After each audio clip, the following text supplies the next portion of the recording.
আমার দেশের কত ধনী আল্লাহ পাওয়ার জন্য মাহে রমজান আসলে মক্কায় দৌড়ায়, মদিনায় যায়, কয় মক্কায় নামাজ পড়বো, মদিনায় নামাজ পড়বো।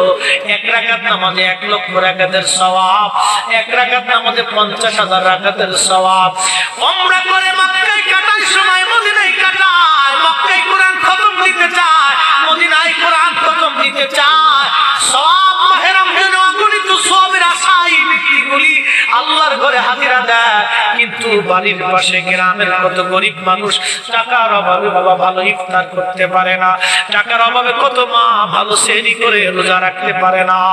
এই ধনীরা এই গরিব মানুষের ঘরে খাবার না দিয়ে আল্লাহরে পাওয়ার জন্য মক্কা মদিনায় দৌড়ায়। আল্লাহ ডাকলে বান্দা একবার পড়ে দেখ, কায়দা মতো জুতা দিয়ে পিটাবো, আমার বান্দারা না খায় ইফতার করবে। আর তুই আল্লাহ পাওয়ার জন্য মক্কায় আইছো, এমন আল্লাহ আমি ধরা দেব না।